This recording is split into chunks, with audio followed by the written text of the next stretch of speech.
trying to get some statistics here and understand your organization. So, first question is, what would you consider the primary focus of SegBay in terms of, let's say it's the Chamber of Commerce? How would 10,000 feet, what would you call SegBay? I would say in the first slide, we're advocates for the community and local businesses. We're here to promote them and make an awareness and assist where we can. So you're a marketing organization?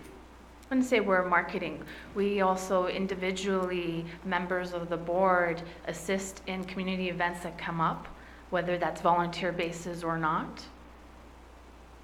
No, I just want to get some clarification around that, because when you go to the Chamber of Commerce sites for the national organization or the umbrella organization, it talks about essentially the organization that's in the marketing business for the businesses in various communities. Secondly, I just wanted to understand, do you have any idea of, if we were to talk about the spend, the dollars that are spent in our community, do you have any idea of what percentage of the spend is in tourism versus otherwise? So I don't have those numbers in front of me, so no, not at this time. The mix of the population in terms of who's here, do you have any idea of the sort of impact of tourism on our community versus the spend that is made by the seasonal and permanent residents? I don't have the hardcore facts and the numbers. I can only tell you from a business owner as myself the impact and what I see, and also as a resident too. Thank you. Councillor Wojcik. Thanks, Nageem, for the presentation. I've been involved with the Chamber of Commerce in the past, and of course, as a councillor, we're in a conflict of interest at some time, so I'd still like to support your group in any way that we can. I think I'd be remiss in not mentioning the good work that the Chamber does for the community, and you touched on a few things, but some of the work that you do and the funding you do, such as to WENDAT, I'm not sure that a lot of people know about that, but the Township of Georgian Bay has very limited resources when it comes to senior care. And I know that the Chamber does support WENDAT, which is a great group, and it's appreciated, the funds that you divert over to WENDAT to give some security to our permanent residents that have seniors and really don't have the ability to afford to have them taken care of. So that's great work, and I think we'll continue to support most of the endeavors that SegBay does, and I thank you for your presentation.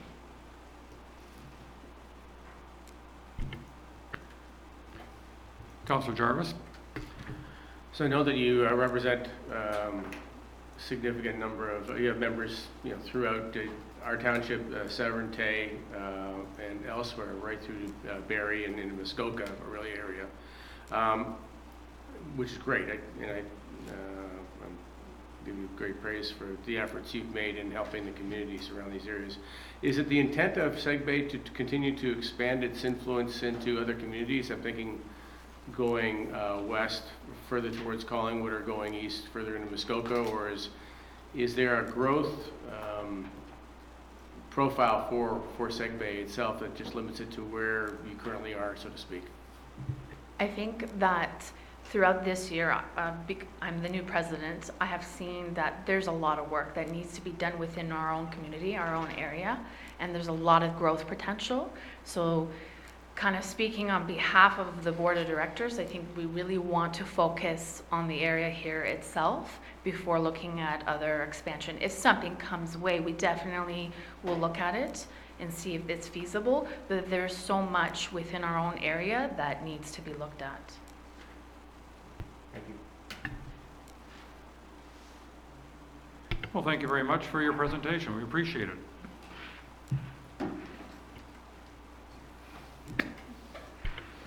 Our final presentation, this part of our meeting, is from Sustainable Severn Sound.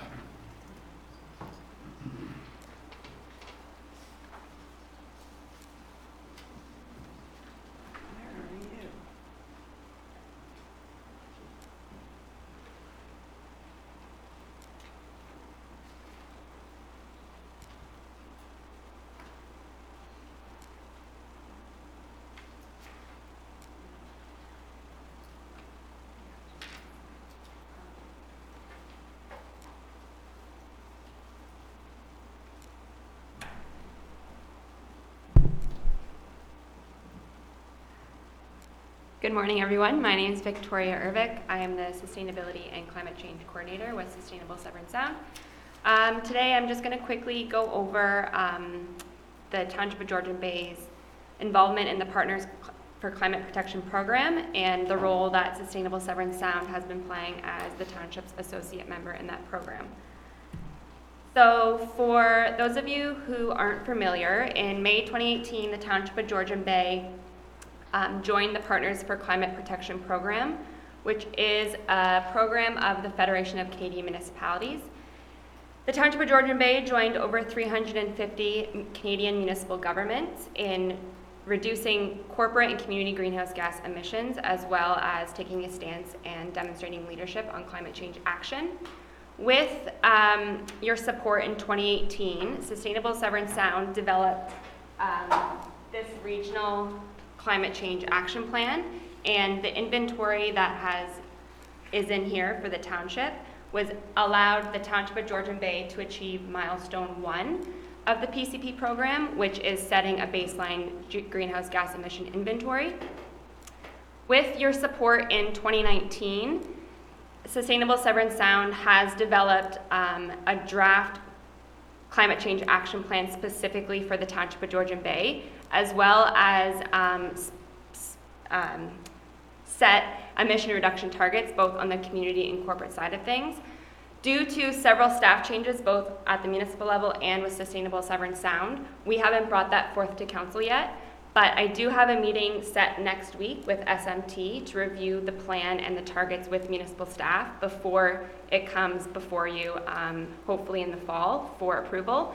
And once council approves both the target and the plan itself, then it's the expectation that you will achieve milestone 2 and 3, joining the town of Penetanguishene, the townships of Tiny and Tay, and hopefully the town of Midland, because it's going before them tomorrow night. Moving forward into 2020 and beyond, our hope is that the Township of Georgian Bay can support us in implementing the action plan and the actions listed within the corporate action plan that we are going to be presenting to you in Q3. And moving beyond that, continuing to monitor and report progress through the Partners for Climate Protection Program, because we do know that developing a plan is all great and dandy, but implementing the plan is the hardest part. So with your support moving forward, we would love to continue to work with municipal staff in implementing the local climate change action plan and furthering to reduce corporate and community greenhouse gas emissions and improving the township's environmental footprint. So that's all I have today. If you have any questions, I'm more than happy to answer them at this time. Thank you very much. Councilor Rienko. Yes, sorry. You say we're going to get to see the targets and the action plan later on this fall, and we're going to be doing some implementation next year. Is there a cost associated with that implementation? I guess, I don't know if Jennifer is involved in this at all. You're involved in some of this development. Is there implementation cost in 2020, and has that been put into the budget?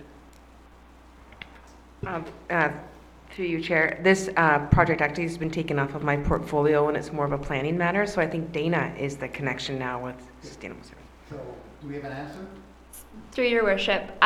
So in terms of any financial obligations in terms of implementing the actions listed in the action plan, because it hasn't been presented to municipal staff yet, the actions have not been approved and therefore have not been implemented into the capital budget. But at this time, it's the expectation that there may or may not be additional financial requests, but those hopefully with municipal staff's direction will be incorporated into the capital plan, and whether it's including additional EV fleet, cars to your fleet, or streetlights, things like that. That wouldn't be something that SSS can necessarily fund, but we can provide the tools for staff and council to make those decisions and decide whether or not you would like to include those in any capital budgets moving forward. So since Dana's not here today, I think talk to the CAO and make sure that if there are expenditures required next year, that they be put in the budget in an appropriate location. Okay. Councilor Jarvis. I note that in the earlier request from the SSEA, there's an amount in there for sustainable Severn Sound as well. So how does your request here tie in with the request that's part of the SSEA request?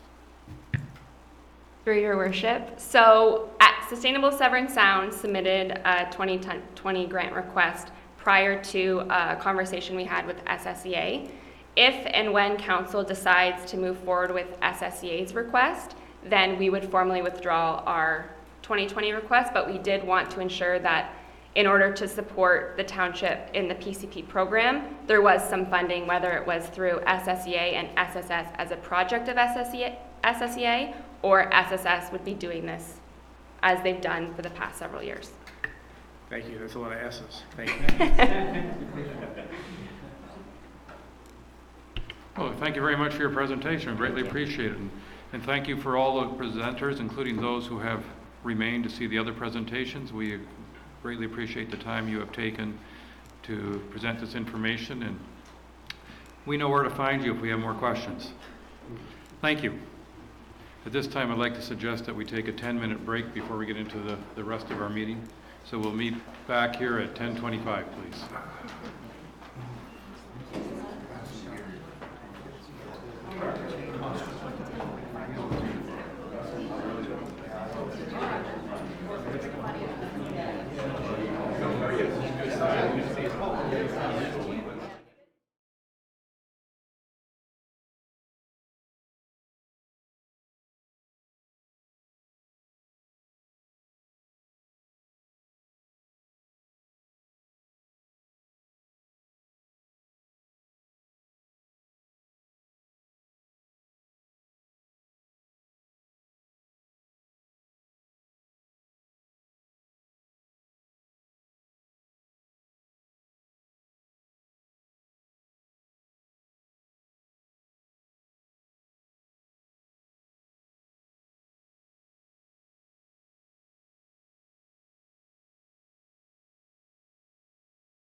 That's my cost. Yeah. Right, of course. I know. So council, I have in front of me in a motion, be it resolved, the Committee of the Whole adopts the agenda of July 9th, 2019 as circulated. All those in favor? Carried. Thank you.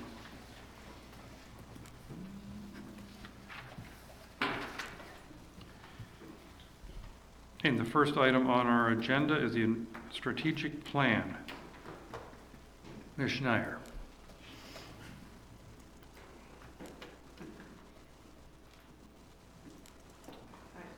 Good morning, Chair. The strategic plan that we have in front of you is, we're hoping, a representation of what you were looking for with respect to the results of the exercise that we did at the last Committee of the Whole. The strategic plan is being presented to you as a one-year perspective. However, that is a very difficult task to be able to accomplish, and personally, it's a lot out of the Economic Development Department, so it's very unattainable. And so we're here today to talk to you about making sure that the directives have been compiled appropriately. You've gone from 6 to 5. And then ensuring that there is a clear understanding from the staff level of what you meant, and also being able to look at it and say that it really needs to be done over a short, medium, and long-term perspective, but over a longer time. So today we're here to discuss that. So you're just opening up the council for feedback at this point? Got my pen. Okay. Who wants to speak first? Councillor Jarvis. I've gone through this, and I think, firstly, that you have compiled how we were feeling at the last session that we had with you on this. And I'm in agreement with the way you're setting things up. I was seeing nothing here that I felt needed to be changed. So I'm rather happy with that. Do you want us to rearrange your priorities on the short term, medium term, long term? Or is this what you're suggesting fits within what we discussed and the capabilities of your department? Through you, Chair, this is not possible within 1 year to be able to accomplish. The logistic timeline doesn't even work with our budget allocations. And so we would need to come back to council with a significant amount of items that council would have to review during the budget process. So we're stagnant on a lot of things until you can confirm to us that that is a budgeting priority. So we would miss on short-term goals immediately. Like, it would be unsuccessful for us. So it's important to look at this over a couple of years. So I'm very happy to hear that from your perspective. We've provided you back the information you provided us. It's good that we have that communication sorted out, but we just need more time. Councillor Bochuk. Yeah, Jennifer, thanks very much for the report. I think you've been able to put into this exactly what council gave direction to do, and I think you've been able to put down in words what we tried to achieve. So I'm in support of the document and think it's a good short-term, medium-term, and long-term goals to achieve what's in the strategic plan. Thank you. Councillor Yanko. I agree with Jennifer that you need to redefine your short-term and medium. A short-term would be this year. Maybe medium would be end of next year, and long-term would be 3 years. So I think this is over the life of this council. So I think you need to redefine your terms. And so I don't know what other councillors think, but I think short-term should be do what you can this year, and then medium would be 2 years, and long-term would be 3 years. Future, that's fantastic news for us, for sure, because it's something that we would need to bring forward to. Even some of the short-term initiatives we may not be able to accomplish, and so we'll come back and provide you with a report card after our budget process. And we need to be nimble with this strategic plan. Sometimes long-term initiatives can get done quite quickly because of situations and government grants and projects that we have. I can give you an example. The water matter with respect to potable water in Honey Harbor. We've reached out to the school board to ask whether or not there's an opportunity for us to be able to put potable water into the equation when we do the library relocation, because they're already testing their water for a public use. So while we don't know the answer, we've sort of fielded the discussion and said, can we enter into some sort of an agreement? That was a long term, but looking at that, if we're nimble, we're able to maybe turn that into a short term. And we'll report back to you the findings of what we're looking at with respect to that. Yeah, I mean, I believe that a strategic plan, just like a budget, that's our next topic, they're living documents. In other words, you're making your best prediction and you're setting intentions, but things move along all the time and things will change. And I think that that's very important to have recognized that when we're preparing any of these documents. We don't know entirely what the future will hold.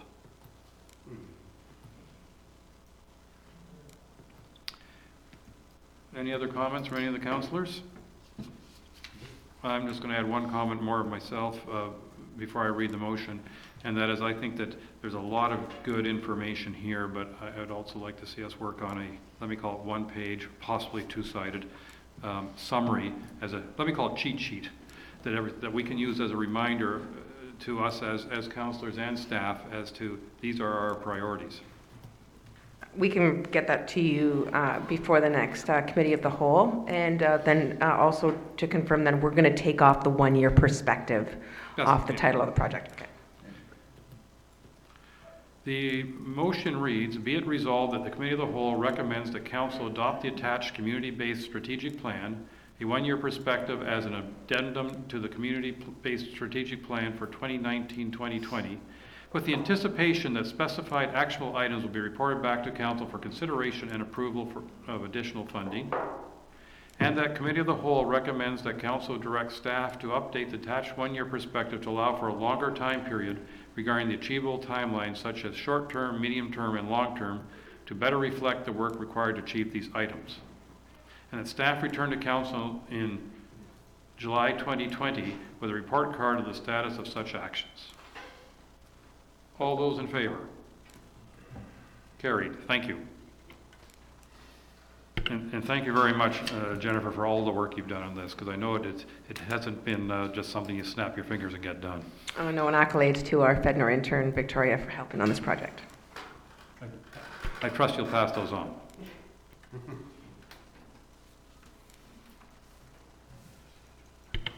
Next on our list is Financial Services Report 2019-23, the 2020 Budget Development Guidelines and Results of Council Interviews. The purpose of this Mr. Reel. report is to set the guidelines so that staff can prepare the first draft of the budget for November of this year, and approval of it in December or January to pass a budget quickly in the year. The forecast inflation rates impacting the township for next year are 2.31% for operating, plus about 3.5% for the capital budget. This will be offset by any assessment growth, which is estimated to be 1 to 2%, for net overall of approximately 4%. And the results of the council interviews are attached, and basically council members indicated they'd support 0 increase for the operating budget plus at least 2% for the capital budget. So there's a differential there. And any adjustment to service levels approved by council, such as strategic plan impacts or budget delegations that we just heard, also put pressure on the budget. Reserves and reserve funds continue to be needed for future capital. We'll hear more about that shortly. And so they shouldn't be a funding source, so that's why tax increase is recommended. Some other pressures mentioned in the report I just wanted to mention are funding from the provincial government and the uncertainty around our large revenue source, the OMPF, Ontario Municipal Partnership Fund grant. This year it decreased by $62,000, and it forms 18% of our tax levy. So we'll wait to see. They're to announce it earlier than last year, so we'll wait to see the impact of that, and if we need to increase taxes for that pressure. And also they have the Ontario Community Infrastructure Fund under review, and that typically goes towards capital projects or we've been using it for the capital, the asset management plan, that's about $52,000. So if that goes away, that's another 1%. And then we'll provide updates in November when we bring the first draft back and recommendations. But we will try to we continue to go through every budget. Each manager goes through it and tries to find monies. But if we want to continue to provide the services, and given the inflationary measures, not sure of how much we can find. And then also the report mentions that at the May meeting, during discussions about the tax rate bylaw, there were some members requested to look into alternatives to calculating the tax rates on a township-wide basis for 100%. And I wanted to bring this discussion now because it would impact how we budget.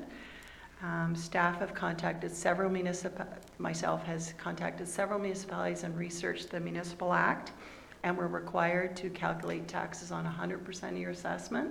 That would be violating the Assessment Act and the Municipal Act if we only did it on half, because that's the basis of the property assessment throughout the province.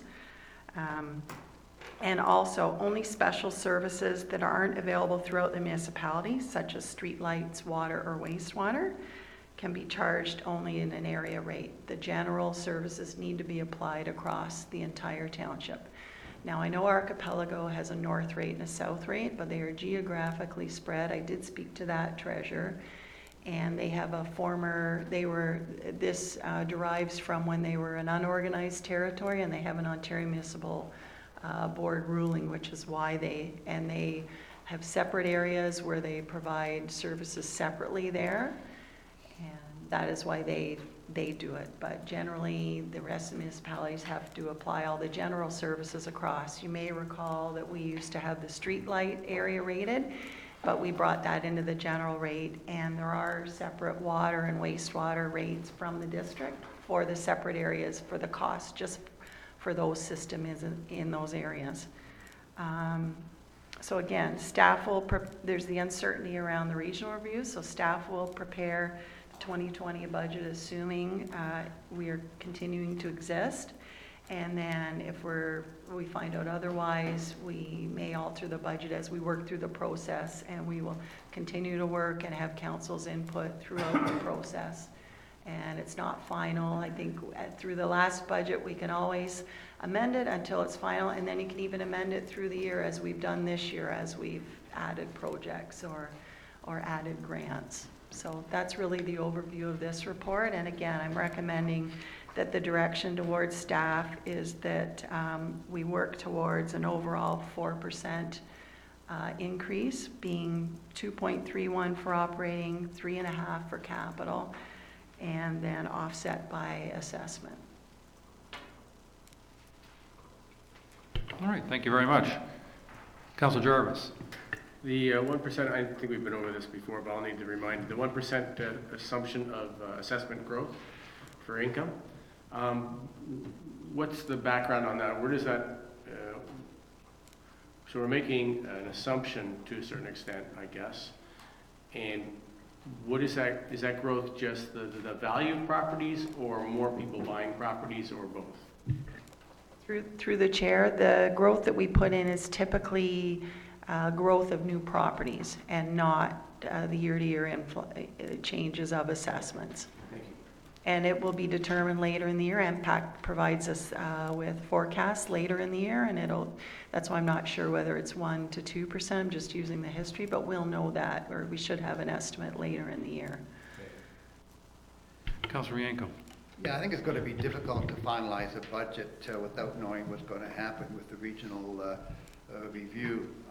If the idea is to combine different municipalities, try to save money, there'll also be an expense in arrangements for that, so there would probably be additional expenses before we can actually save money. So I think it's, obviously we'd like to approve our budget in December, January, but I don't think we can until we know what the regional review is going to be. And so I think we have to be very cautious on that one. And I guess on the regional review issue too, like, I'm living on rumors, like everybody else, but I don't know if staff or you, Mr. Mayor, have any more better rumors than we do. But any better ideas is going on, but I know there's things been said out in the public, what could happen to the township, which have got a few people upset. But I don't know what's happening, so I heard, rumors third, fourth hand, but are there any more information that you should be passing out to staff or the mayor? Certainly. Through the chair, we will still need a budget for 2020 based on in the 90s when I amalgamated into Severn Township. You were given at least a 1-year lead time to determine all these things, and I believe all these extra costs will be in the next budget, 2021 onward or whenever it may be. So we will still need a budget for 2020, and we should pass it as soon as we can. But we will take any information as we find it into account as we're moving through the process. And as for what's happening, we've heard nothing further. I wish I could tell you I had higher quality rumors. I'm afraid all I'm hearing is various people's speculation, and I just find some speculation a little more believable than other speculation, but who knows? I don't, sadly. I think we're joining Wisconsin. Councilor Hazelton. Thank you for this. One of the things I was intrigued to see is in your review of or interviews with various staff and councils, you see, or I see that you have talked about garbage costs.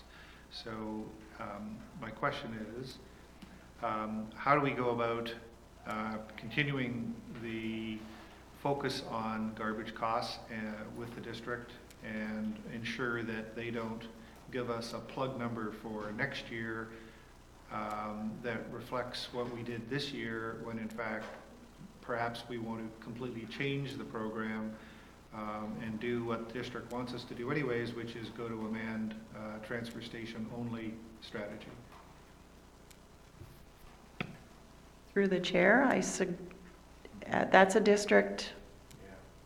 That's a district cost, so it needs to be done at district, and council needs, I believe, Jessica's CAO can provide other information, and perhaps Brad, but I think council needs as a whole to determine what they want to do with garbage and then work with district to carry out the program you wish to see. So it's not part of our budget. It's not anything I'm doing.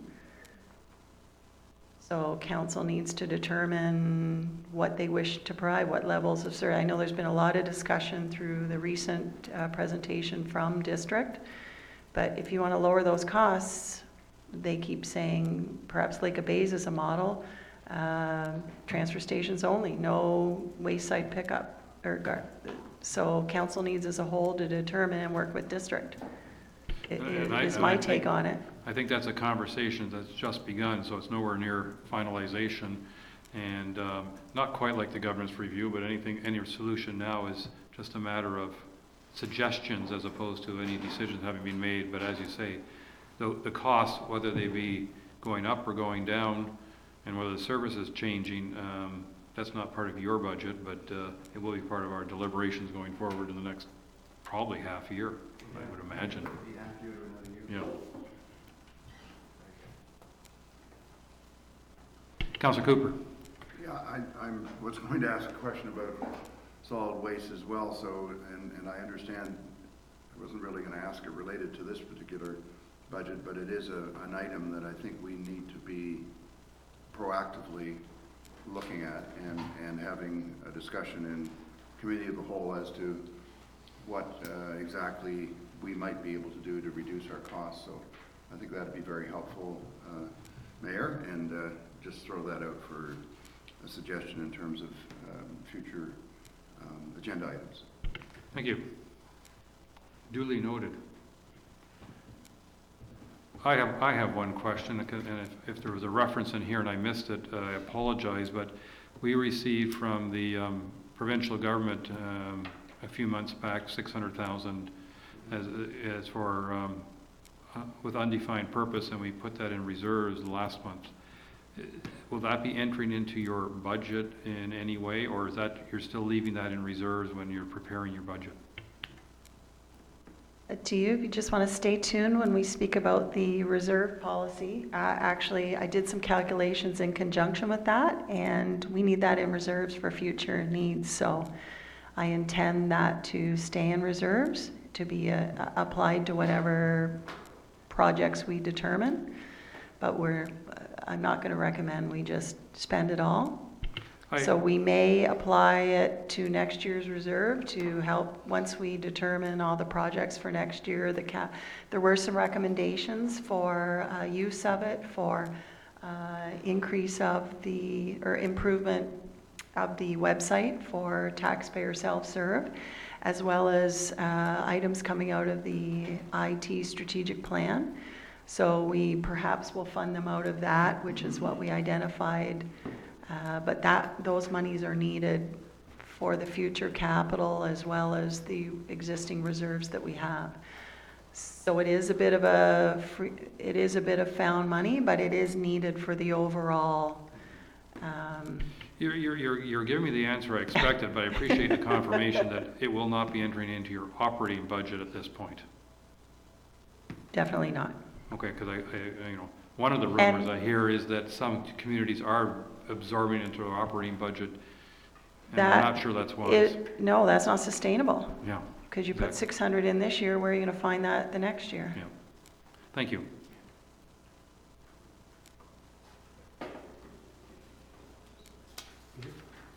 Councilor Jarvis. Just going over gone over your reallocation or relabeling for your reserve funds specifically, and That's the next topic. So I jumped down. I apologize. Yep. I was getting way ahead. I mean, I was sort of doing that quickly, too. I guess. Okay, well, let's do the current resolution and jump immediately into reserves, because we're already getting there.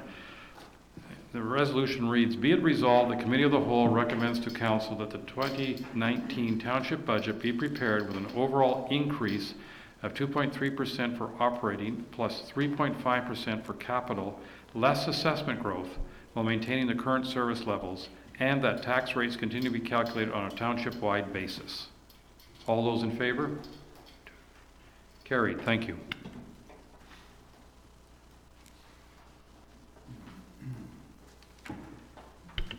Let's go into reserve funds, please. Ms. Andrews, I believe you're making this presentation?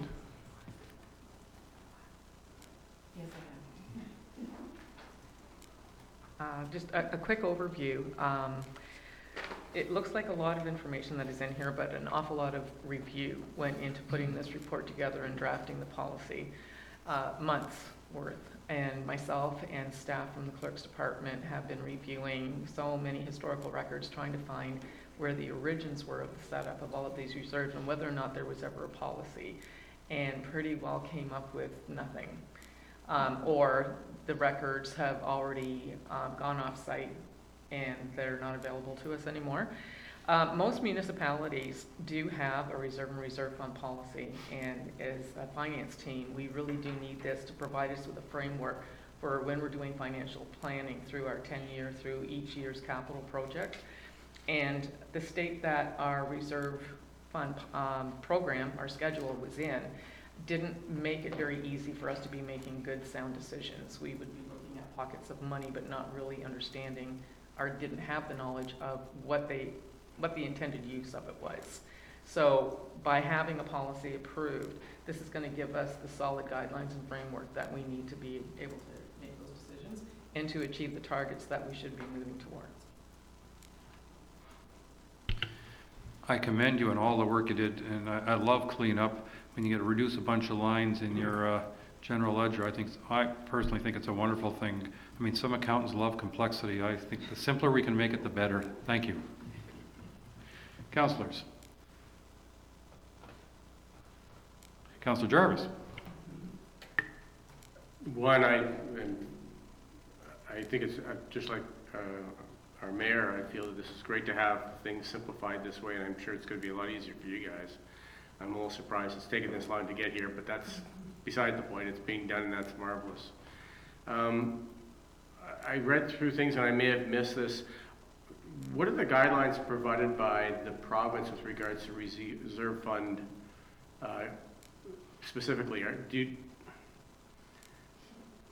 Yeah, I guess that's a general question, but what guides you via the province in setting these reserve funds up?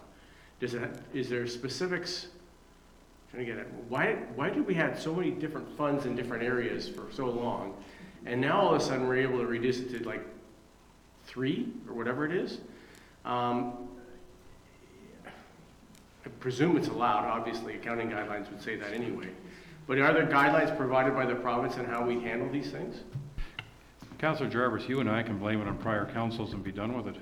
I don't want to do that. I'm sure there was very good reason, and I mean, the backup information here is great in that, yeah, it looks like it was set up, there must have been a reason, but we know the reason is now. We know there was probably a reason then, and that's very understandable. I think it's really kind of bizarre that we've just got to this point, and all of a sudden we're cleaning it up. And are we mandated to do so? Through your worship, we are not mandated to do the cleanup. That's more of an internal policy and practice. Then you should be commended for that. Thank you. And if I may add, we're not taking it down to 3. That's just allocation of the surplus. We're still remaining with about 15 or so. And as Lynn says, we're not mandated. Reserves can be set up for whatever council wishes. And that's just a guideline as well. But again, we're just cleaning it up. The ones we are mandated to have by legislation are remaining, such as development charges, gas tax. See, I think you may have taken the last part of the resolution where we're just allocating the surplus to 3. On attachment 2 shows the ones that will be remaining. Councillor Bochek. Just for clarity, under stabilization, I noticed there's a line item called environmental control, and it's at 90%. It's $350,000. Can you give me some sort of idea of what that is? I have no idea. I've never even heard of it before. Well, that's an interesting, through your worship, that's an interesting point because neither have we. And so going back through to find out, again, the history of it and why we have it and, where we legislated or where did it come from, it has turned out to be something fairly simple. I tracked it back into our old legacy financial system that we still have access to and tracked all the transfer balances from the reserves in the old system to the reserves in the new financial system in 2005. That environmental control reserve in the old system was called the Reserve for Capital Projects. And during the transition of data from the old financial system to the new one, somehow the title of that reserve was changed. The exact balance came over, but with a different name. So I don't know how they did the conversion in 2005. It could have been a simple manual input error. They could have done it through automated data conversion. I don't have the answer to that. But there's absolutely no historical document anywhere that we could find that suggests why the name changed or why they ever would have been an environmental control reserve. The district has an environmental reserve, and it's related to unexpected storm events related to roads, more plowing, having to replace more culverts because of a major storm or something like that. So they do have an environmental reserve, but it's mostly to do with climate change issues. Thank you.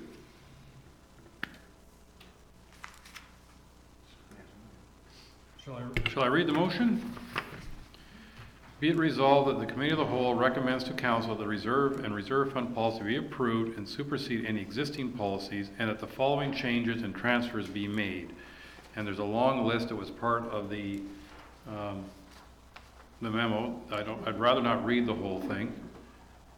Is that can I get everybody to vote without me reading the 20 list items? Yep. All those in favor? Carry. Thank you. I see now. Oh, Sorry. Yes.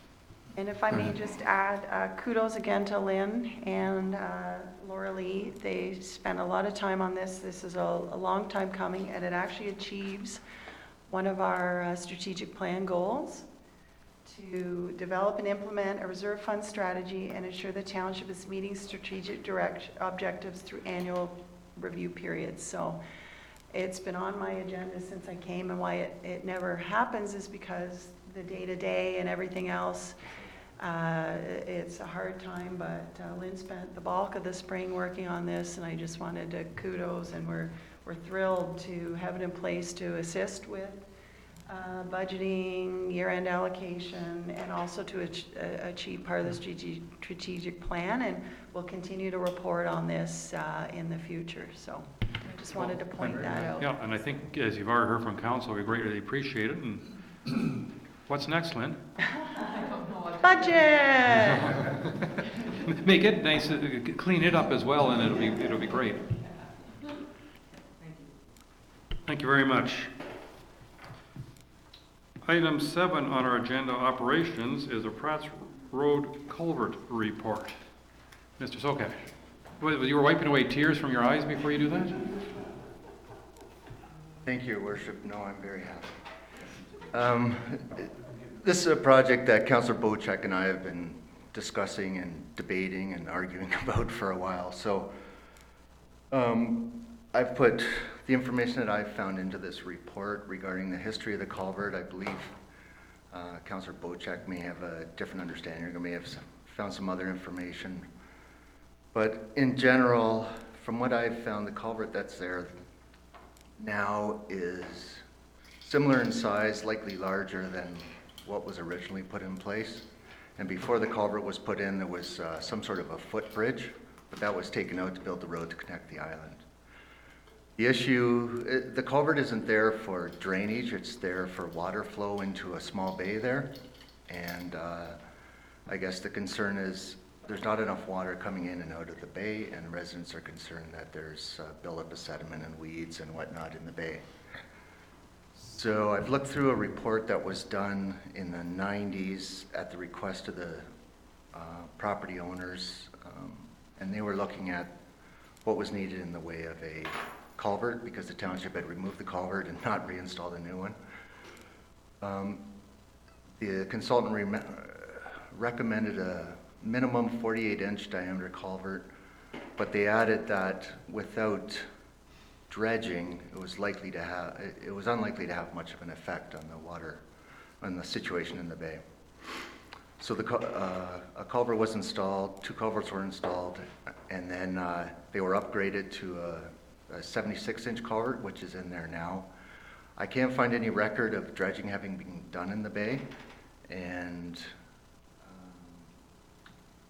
so anyways, as directed at the last council meeting, we have tried to obtain a quote to twin the culvert. We came across the contractor who put the original culvert in, who are still in business.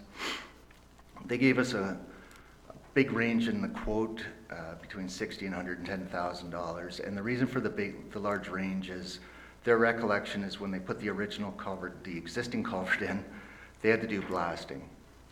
And in this case, there would likely be more work, as the northern channel would have to be widened so that the water isn't coming through the second culvert and then going to the right, or when it's coming the other way, creating an eddy and filling in right away. So their suggestion is the whole channel would need to be widened, and that's where what their cost is based on. They've been out, I believe today or yesterday, with a blaster to get a better idea on the cost. We've also asked another contractor for a cost, but we haven't received that back yet. So the long and the short of all that is, from what I've read, the opinion of Fisheries and Oceans and the M&R in the 90s, I believe, as well as the environmental consultant hired by the resident in the 90s, is without dredging of the bay, replacement of the culvert or a larger culvert likely isn't going to have much of an impact. So that's my story.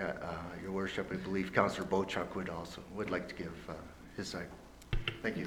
You know, before I go past Councilor Wojcik, I sense this is a case of people interfering with Mother Nature back in the 60s and we haven't recovered. Because it was an island before they put this road in. From what I've seen, it was an island, yes. And it was a fairly wide waterway. I would guess 40 or 50 feet wide from the photos I've seen. Thank you. Councilor Wojcik, I'm sure you have more to add to the story. I do. You are correct. Originally, before the township, there was a very large opening where the water could flush this bay. After the road was put in and there was a culvert installed, that flushing ceased to exist. The bay, since that time, has gone the wrong way. It's actually terrible. We do have some conflicting reports on this. I did send everybody an email this morning from an area resident who's somewhat of an expert on this because his family's been there forever. I did meet last Thursday with the owners of the property on the island, and they filled me in on what happened. What they said was that when the culvert was put in, they brought in trucks full of rocks and filled this area so that the culvert would sustain the road going over it. When you take an area 40 feet wide and you make it 70 inches wide, you're creating a huge problem. And what we're trying to do here is achieve water flow back into this area. And I don't think moving ahead with what we see here today in the way of financial considerations is the proper way of addressing this.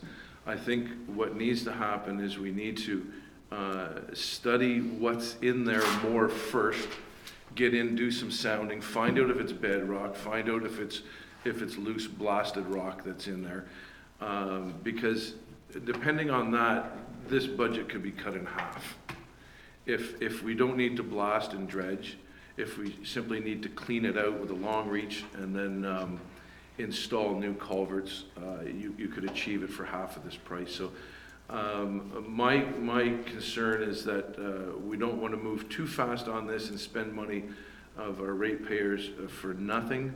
I think we need to spend a small amount of money and go into this area, do our soundings, have a report brought back to us with a realistic cost of what it's going to cost to improve this. I know this isn't going to go away. There's been a long history on this, and it's come to council many times in the past, and we haven't achieved the results that the residents are looking for. Also in the report, there seems to be some miscuing of the facts and figures. It's reported to me that at one time this culvert you could drive a boat through, and now you can. I've been there many times. You can't even crouch down and get through it. So the facts that have been presented to me by the area residents are somewhat different than the facts that are presented in this report. And I think we need to get to the root of how this happened, when it happened, why it happened, and what we can do to solve it. And until we do a study, and I hate studies, trust me, consultants are the worst waste of money. But we have to find out what's below this culvert, because if it's simply blasted rock, you can dig it out and install a new culvert like nothing. So I think we need to spend the money smartly, and I'd like to propose that we move forward with this project, but let's do it in such a way that we don't just grant money to a contractor carte blanche and then find out that the work was half as what they said it was going to be. So there may be an amount that has to come back to council for approval. And this report here is basically saying to the committee of the whole, do you want to move ahead with this and bring it to council and have council look at it for funding? I hope I have the support, and I hope the operations department has the support of council to look further into depth on this, but not necessarily, don't get enamored by the facts and figures in this report, because we don't need to be there yet. We need to study this a little harder before we spend money. If I may add to that, The actual resolution currently reads that staff bring forward a cost for the twinning of the existing culvert, but I think you're talking about something of a little bit broader scope. And I can't help but wonder if whatever information may be available as to what this place looked like when it was an island. In other words, you put in some culverts, you restrict the water flow, and then over the last half century, of course, muck and mire has accumulated on both sides, so that even if you put another culvert in, the in and out is not going to look anywhere near like it looked, back in the, let's call it the 50s, before the bridge was built. And my second comment, I know I'm sort of doing this a little out of turn before everybody else comments, but we have, what, a dozen residents on that island? Correct. They've been benefiting from road access for the last half century, and you'd think they should be willing to shoulder some of the costs involved, because they've been receiving a benefit, and they now want us to cover the cost of restoring the environment around there. So to me, it seems a little bit unfair that way.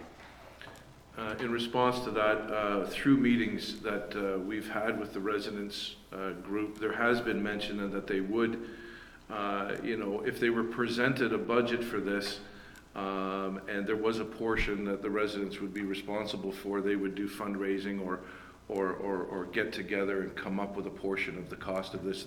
They haven't taken that out of the equation. Originally, when they were butting heads with the township year after year after year over this, they looked at a license of occupancy to take over that portion of the road and do the improvements that they want to do themselves at their own expense. But then through further thinking, they're looking at what they pay in taxes, how this was created, why the problem was created, and they feel that the township should shoulder the burden, the most of the burden financially to correct this, but it's not out of the equation that they wouldn't be helping with the costs either. Other councillors wish to comment on this? Councillor Bianco. I'm just wondering, I guess, I don't know, either to you, Brian, or to Brad, one thing we could do in the immediate term is maybe do some dredging on both sides of this culvert to make sure it is in the best condition that we can make it in for at least this 1 year, and see what kind of flow improvements we can make with a dedicated effort to keep it clean. Is that something we can do this year, or is that a waste of effort, or is that even possible, or what's your thoughts on that? Through the mayor, it's something we could definitely look into. We'd have to get permits from the M&R. There was investigation into doing this in the 90s, and I believe DFO only, Fisheries and Oceans only would allow dredging on one side of the culvert. I forgot to bring the report today, so I can't tell you which side it was. But happy to look into that as well as get a cost. It's not something we can do ourselves. We don't have the equipment, and we don't have sealed trucks for hauling away the goopy material. But I'm happy to come back with that, and that's consistent with the environmental report from the 90s and what DFO has said as well. Because if the culvert is not working as designed, then a new culvert is not going to last that long either. It's not going to work as designed. So I don't know. It seemed to be nice to get the one culvert working properly before we consider putting another one in, see if it's even worthwhile. If we can improve the flows, double the flows through the existing one, we may not need another one. But what's your thoughts, Brian, on this? Well, we did address it from a dredging point of view. Brad and I sat down almost a year ago, and we talked about this, and it was kind of taken off the table fairly quick. But yes, there is a huge sediment buildup pre-culvert, and there's also one post-culvert, and that is strictly sediment. And because of the wind tides and the change in water, that sediment does get pushed into this culvert, and that culvert fills up very quickly. Natural reasons, and through we have a beaver problem up there as well too. The beavers constantly clog this small culvert.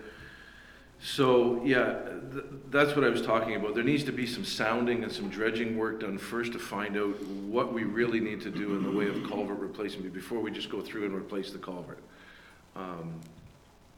It's going to definitely on the exit of this culvert, due to the eddies that are created during these wind tides, it's going to alleviate any eddies happening.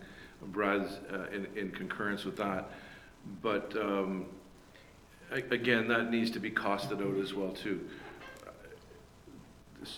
This whole thing was a mistake from the beginning, and we got to figure out a way that we can solve it at a reasonable cost.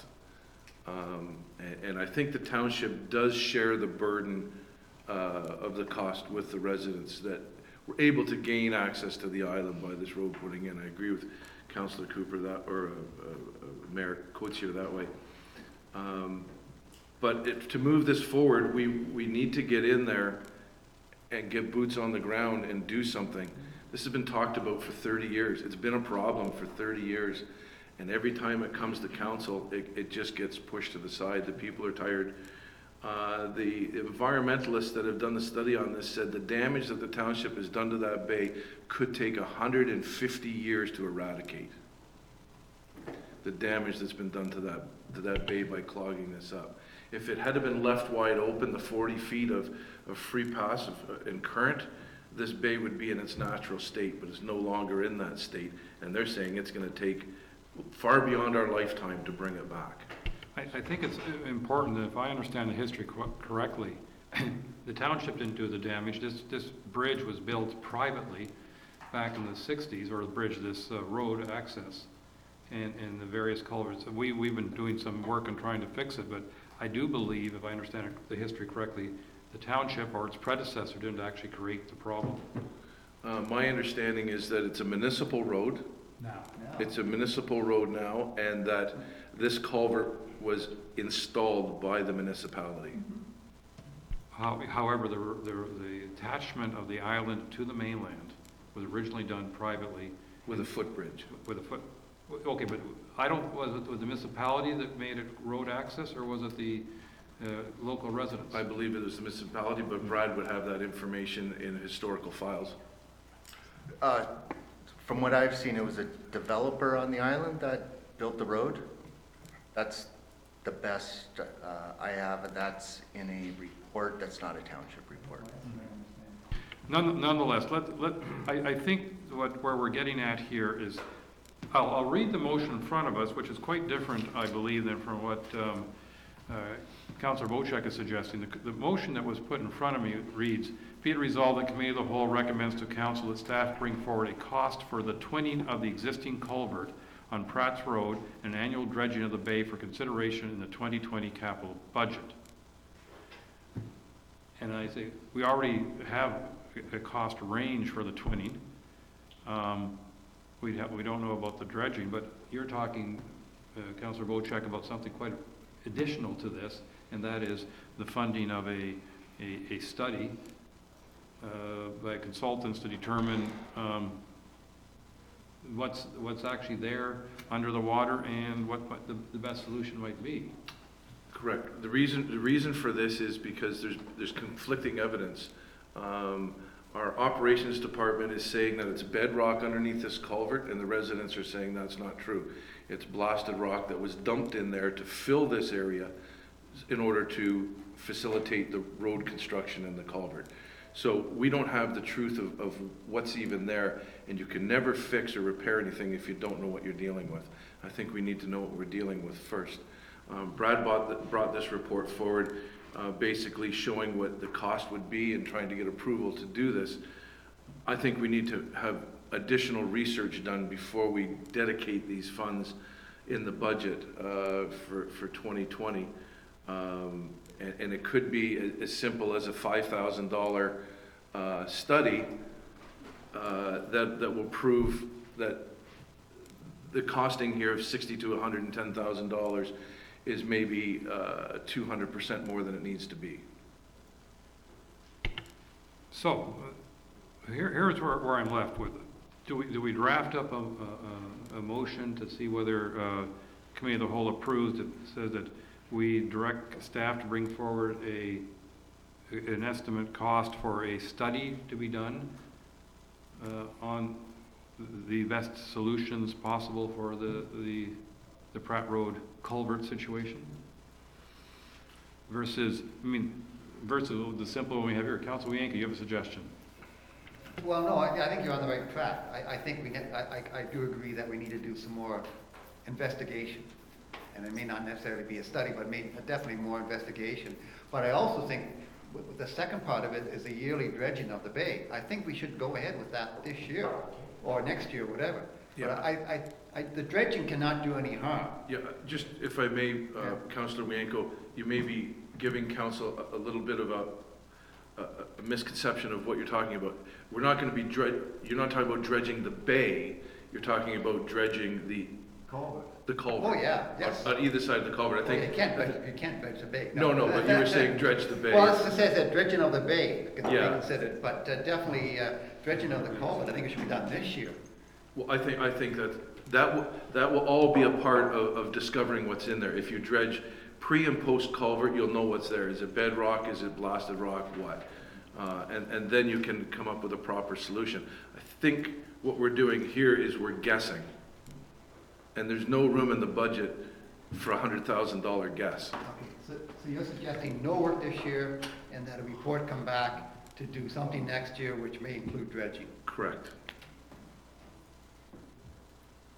And with the provincial review, who even knows if that's going to be our decision? So I would be in favor of rewriting the resolution to do dredging on either side and further study. This would probably be a better result. This year. If it can be done. Our operations department can actually do some of this work themselves. We have a backhoe that can reach in there and see if it is bedrock or if it's rubble. Our clerk has been kind enough to add a few extra words to this, and so I'm going to read the modified resolution. Be it resolved that the Committee of the Whole recommends to Council that staff bring forward a cost for the twinning of the existing culvert Pratt's Road and annual dredging of the culvert for consideration in the 2020 capital budget, and a cost for a study to determine the best solution in regards to the Pratt Road culvert situation. Councilor Jarvis. I just recommend the wording's a little redundant. If we're looking at a cost for twinning, why are we also now looking at a cost to do the study? Why don't we just do the study and scratch the twinning for the time being until we know what the study tells us? I believe that's correct. Okay. The reason for the twinning of the culvert was because it was thought that was the most efficient and cost-effective way of doing this. After we do a bit of a study, it may not be. Yeah. Let's do the study first. But I would still like to do some dredging this year if possible. And I don't know. Well, it is a budget concern, and I don't think it was removed. I had it in the budget for 2018, and it was removed from the budget as a line for no apparent reason. It was just not carried on to the next year. The money was there to do this, and it was removed. So I don't think there's funding to do it this year, unfortunately.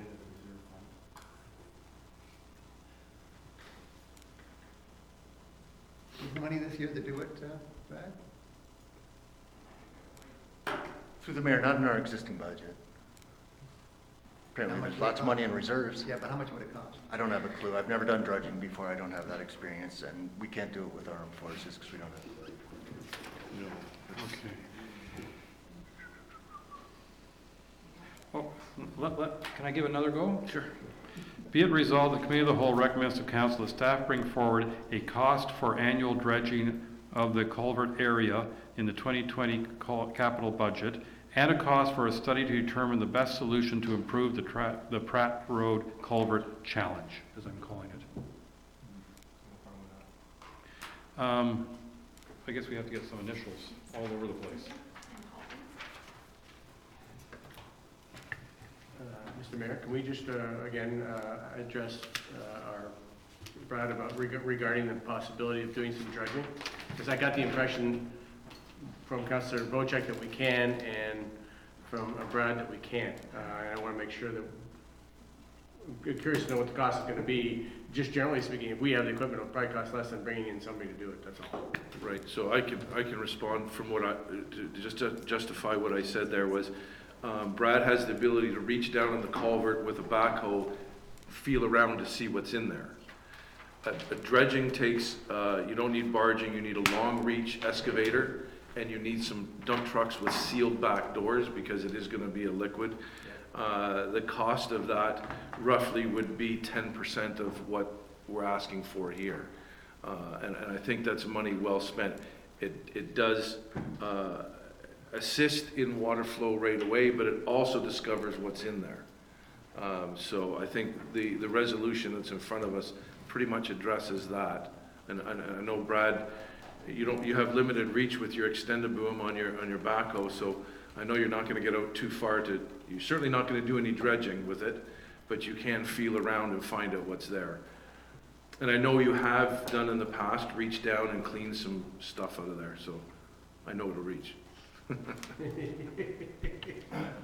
Your Worship, I'm just a little confused in the resolution about what the study is. I believe what Councillor Bocheck and I were saying was, we were discussing was kind of a geotechnical study, right? And it sounds like council may be looking for more than that now, by the wording of that, of how to get more flushing in the bay. Am I think a incorrect? geotechnical study would be fine. It's going to allow us to know what we have there, either through ultrasound or through sounding, and very cost effective as opposed to, moving ahead with it. I think council is looking for your recommendation based on the advice you receive of what you think the best solution for the township is going forward.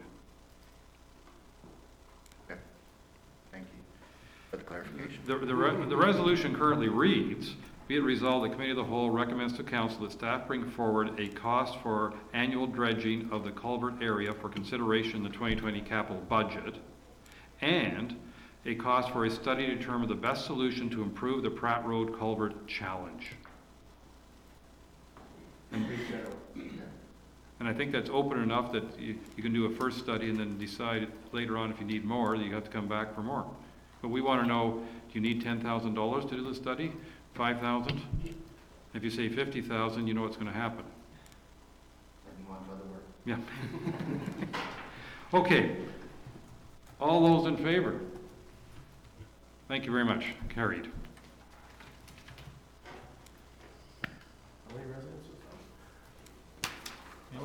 There's a lot on that. No, on the island there is, but on the bay, that's affected. It's all the way from 6 Mile Lake Marina, all the way around through to the Pratt Road culvert. So it's quite a few.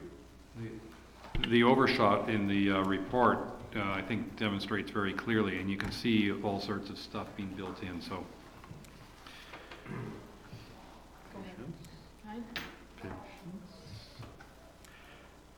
Be it resolved, the Committee of the Whole now does adjourn at 11:26 a.m. until Wednesday, August 14th, or at the call of the chair. All those in favor? Thank you. Carried. We are adjourned.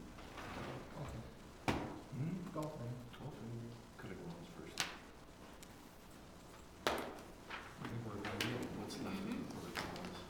What's left? Nothing, because it's on your resolution. Yes. I got a big organization library project here today.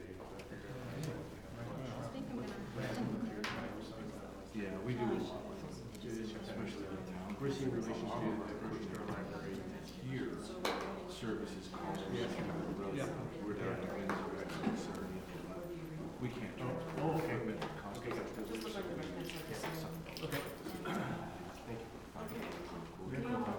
Good company, the representative. A lot of you idolize you. No, I want Jane to reply to that. Thank you.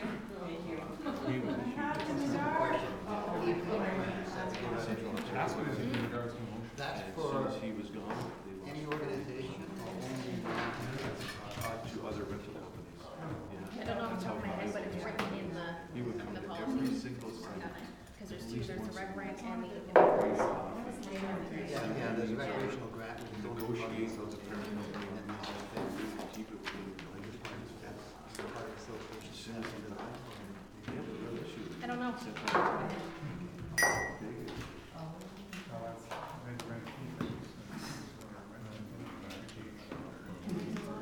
see a month? Yeah. No other time in between.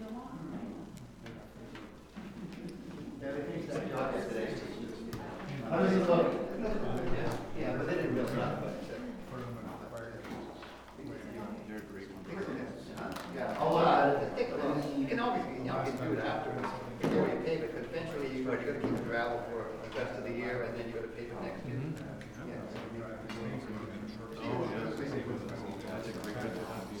Sometimes, You just do whatever you want. How's that? that maybe solve that issue with the hill, like, you know, like, everybody wants that hill taken out. Just do it. And if you level it down below a little bit, it makes the hill a lot easier. I'm looking at it.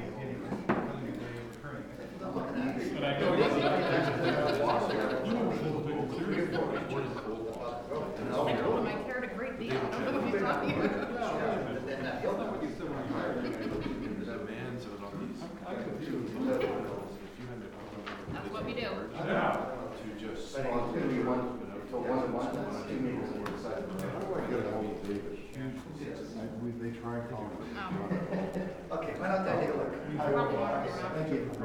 All through there, so where else is it one? Well, I would say maybe the bathroom, that's a little appropriate. That's not one. You need them like right this second. Like, do you want to talk before you go? Yeah, because I can't, nothing's, it won't send, my computer won't send it. Receiving but not sending. It's like my phone. Does that happen with your phone? Yeah, I can receive it, but my computer I can send. My phone I can't. Right. Bizarre. They were originally asking, well, Send them an could we email. get a crane? Like you're here, if he's around. No.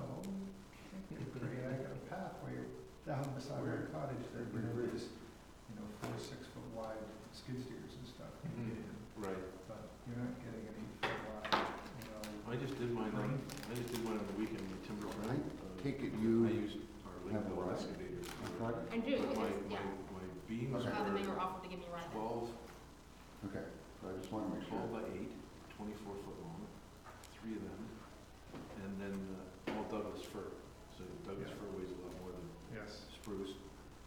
And what a challenge getting out of it on the weekend. Because the deck is 50 by 10. And putting those up was quite the challenge. So that's what I was doing. So Oh, it's wow. basically 2-story high, so that was where the problem came.